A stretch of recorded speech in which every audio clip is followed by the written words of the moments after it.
Welcome to the Business Leadership Series, where we engage with leaders who are making an impact on their worlds and who want to share their knowledge and experience for your personal and professional growth. The following interview is designed to inspire you to become the best leader you can be. Your host, Derek Champagne, is the founder and CEO of The Artist Evolution, a full-service agency building successful brands, marketing tools, and campaigns, and also the author of the best-selling book, Don't Buy a Duck. And now, let's begin today's Leadership Series interview. Welcome to the Business Leadership Series, where our goal is to inspire you to become the best leader that you can be. I'm your host, Derek Champagne.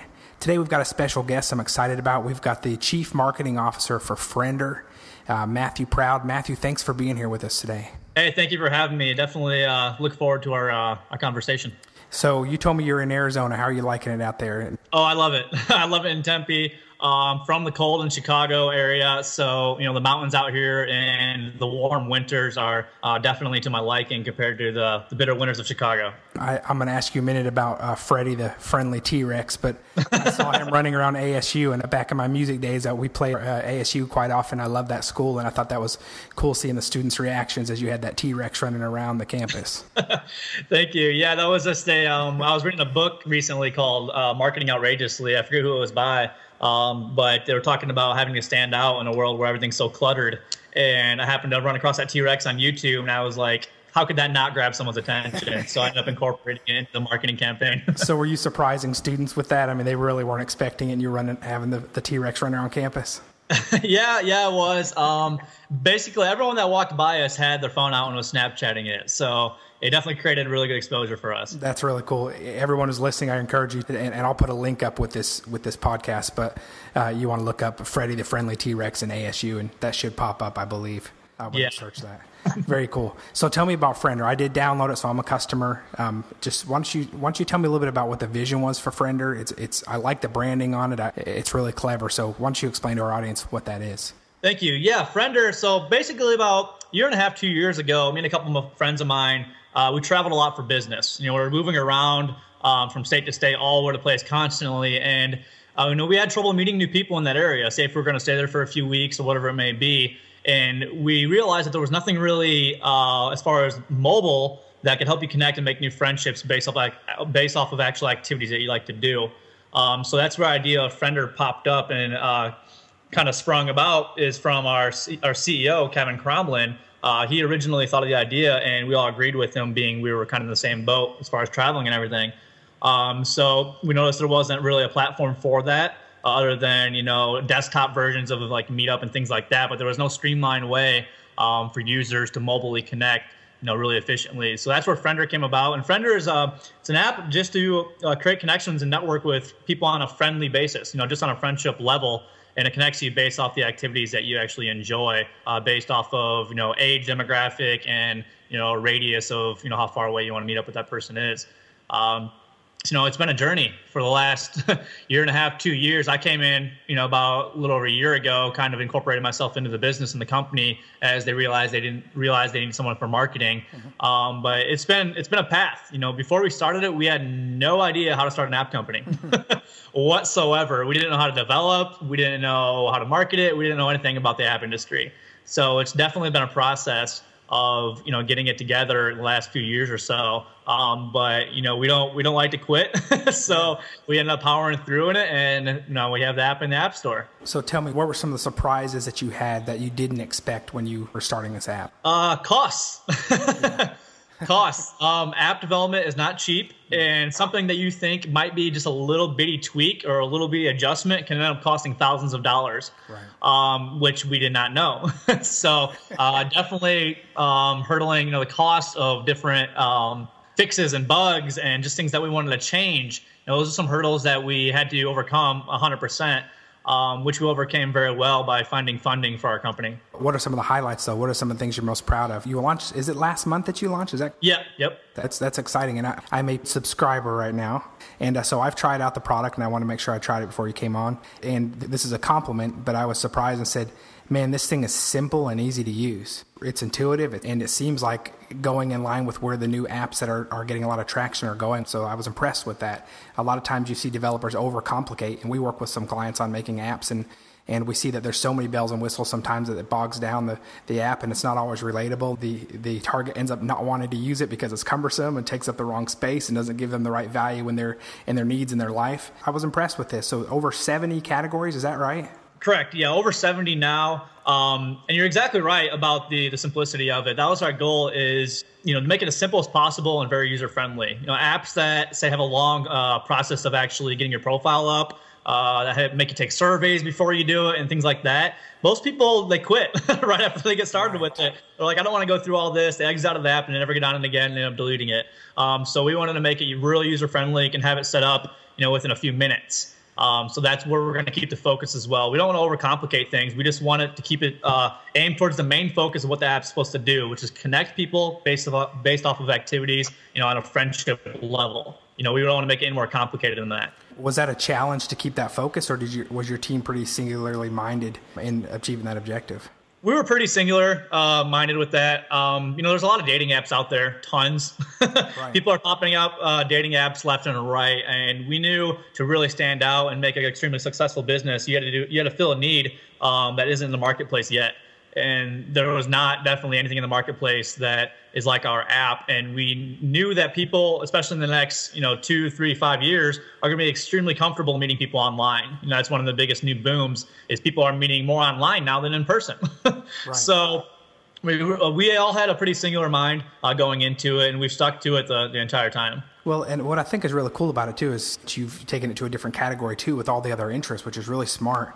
And I really do think people are going to use it for that, not just for dating. I think it's a great application. For example, the musician category, which I find interesting, and by interest and by geography, that's pretty cool. And I noticed in my area, I just saw how much of a population you already had that are trying or using the app. What was your strategy going in, or what's been your approach to creating awareness for the user? Yeah, definitely. So basically our approach, being it's a networking app, we want people close by, networking with each other and, actually meeting up in the future. We wanted to create it organically from inside out. It's basically called saturated marketing. What we want to do is we wanted to basically target college kids first in different pinpointed areas around the country, top 25. In your area, I'm assuming there's a couple of big colleges probably on our list. Yes, University of Arkansas, Razorbacks. Exactly. So we're going inside out from colleges, and we want to try to all focus it first on just users telling their friends, getting out their word of mouth. We all know that's very effective. That's one of the most effective ways to market. And with a networking app that's based off of friendships, that's how we wanted to expand initially until we branch out and have pockets of people all across the country before we start doing our national campaigning of more, national media and things like that.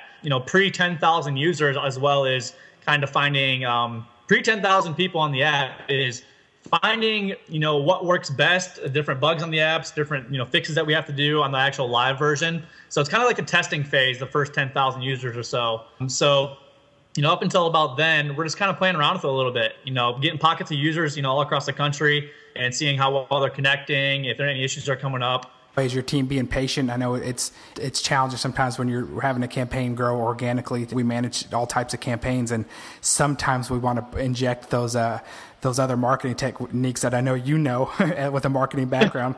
And sometimes it takes a little patience, but it's the best way to grow it. So has your team been pretty unified in that as well? Yeah, and you're exactly right. It is hard to be patient sometimes. It is. I have a lot of good connections to go national, but we're trying to still test out some things. And of course, the app launched and we want to make it huge, obviously, but we know to be patient and fix some things and adjust some things before we actually go out and market nationally to the wall. Yeah. So yeah, you're exactly right. So any other lessons that you've learned along the way? Obviously that things cost a little bit more money than you thought, but you're still in the development phase, I guess, with the launch. So what else have you learned so far in this? Everything that has to do with the main thing I'm learning is the difficulty of coding, to be honest. Looking into that, in the past, before even I thought of apps, I try to get into it, and I just can't do it. My brain just doesn't want to work like that. So really, I think as far as learning, more appreciating developers and coders. I don't know how their brain can figure that out because mine doesn't process it like that. So I think just learning the skill takes behind coding and developing made me much more appreciative of it. Thanks for sharing that. I want to invite everybody to go check out the Friender app. You can go in your app store and just search for Friender, correct? Yep. You can search for Friender app. It'll pop up. That's awesome. So Matthew, you've got some other stuff going on too, though. You're Snapchat Whiz. Tell me about Motivation TV. Yeah, definitely. Well, yeah, I got my hand in a lot of different buckets. I like to stay very, very busy, and I like to, change my mind from one thing to another just to have a little break. And so whenever I do have those breaks, I still like to be productive. So I like to do other things. I do other things other than, CMO or Friender. I run a marketing business underneath my own name. I do a lot of marketing campaigns for clients and things like that, as well as I wanted to create to get back on subject here, I wanted to create something with Snapchat. Snapchat is obviously one of the biggest platforms, not going to get any smaller, anytime soon. And I know there's going to be a lot of exposure to Snapchat in the near future, as well as a lot of opportunity being, it's growing rapidly. So I wanted to take advantage of that, as well as doing something I love to do, which is just to motivate people. Get people inspired. That's what I feel like I'm on earth to do, is motivate and inspire people. And so I wanted to kind of put both worlds together and create a Snapchat channel that features guests from around the world that are successful in different areas of life to take over that Snapchat channel for the day to give their best piece of advice, as well as their motivation behind whatever it is they're trying to achieve, just to show other people that they can do whatever it is that they want to do in life. And I'm trying to get it so every single day there's a new guest from around the world, and it's working out very, very well. People are tuning in. They're they're messaging back and forth on the Snapchat, asking the mentors different questions, and it's great. It's going really, really well. So I'm excited just to see where that goes, in the future. And it's something that I don't have to put a lot of time into. It's fun. I enjoy doing it. Maybe an hour a day, and it's working out very, very well. So I'm excited to see where that goes, a year or two down the road after Snapchat is, taking over the entire world. It's really cool. And I've not seen the Snapchat platform used quite like you're doing it, so I'm really enjoying seeing how you're using that tool. We've got a bunch of interns running around here, and they all use Snapchat, and several of our team members do. But the majority of listeners and clients that we know are not using it yet. When we do consults, they're asking us, what do they even do with it? So why don't you give us a little bit of Snapchat 101? Kind of give us an overview of Snapchat. Yeah, definitely. Especially for business owners. 100%, if you don't own a business, get on Snapchat. And here's why. One, it's rapidly growing. It's growing extremely fast. It's not going to get any smaller, like I was saying. It's free. Yeah. It's a free marketing platform. You don't have to spend any money on it whatsoever. And the thing with Snapchat is it lets your consumers of your service, your business, whatever it may be, your following, it lets them on an insider exclusive view of your business, which makes them feel important and more connected to you one-on-one. As well as the visibility on Snapchat is way more than, say, like Facebook, things like that, unless you're paying for ads. But the exposure on Facebook, you don't, if you have a following of 10,000 people on Facebook, very small, minute percentage of people are going to see that. On Snapchat, everybody's opening the stories to see, what news you're putting out there that day. And the thing with that too is they check it instantly because they know it's going to be gone in 24 hours. So you post something, they don't want to see it because it's not going to be there. Your Snapchats that you upload last for 24 hours and they disappear. So it gives really exclusivity to the people that you're connected with in your business or whatever it may be. And it'll raise sales, it'll raise connections, it'll raise your following. So I definitely 100% recommend making a Snapchat account for your business, no doubt in my mind, and leading whatever followers you have on other platforms, say Instagram, Facebook, letting them know on those platforms that you have a Snapchat and for them to follow you on Snapchat to see an exclusive insider view of your company or your business. So are you seeing companies that are using it to tell some of their own personal brand story from their perspective, the internal view? Are you seeing sales-driven businesses use it for Snapchat-only sales or one-day sales and things like that? Or what type of content is most appropriate? It really depends on what your market is. Some people, they'll be the owner of the business, or whatever business it may be, and they'll just let people in on their daily lives. It won't even be about their business. They will put their daily lives out there just to make people feel like they're more comfortable with that individual. They're getting an inside view of their life itself, not just their business, so they feel a one-on-one connection. Other companies will, say larger companies that obviously aren't going to have like their CEO Snapchatting all day. They will, rid all of their brand, like an exclusive insider view of their manufacturing or their, marketing, whatever it may be. Insider views of what they're doing behind the scenes is what really drives the users in. Get on it. It's fun. It's a lot of fun. It's quick and easy. It's free. Takes a couple minutes a day. They're only 10-second snaps. So, a couple minutes a day can really drive up your sales or your influence. So how does someone find you on Snapchat? They can find me personally at Proud, or they can find Motivation TV, which is if they're business related or business minded or entrepreneurial, they'll want to follow Motivation TV, all one word, all lowercase on Snapchat. Give me an ad on there. So Matthew, just a couple more questions for you. You've got a lot going on, and with all the things you're doing, how do you keep from getting distracted or from spreading too thin with all the things you have going on? I'm somewhat like you, where I've got a lot of irons in the fire because I get bored easily. But yeah. And I like to tinker, but how do you give all the things you should the love that they need and the attention they need without too many things going on at once? The main thing is I focus on what I'm passionate about. If I just see an opportunity to, like, say, make money or something like that, that's not going to put aside something that I'm passionate about. I'll put that to a side and focus on things I'm passionate about building.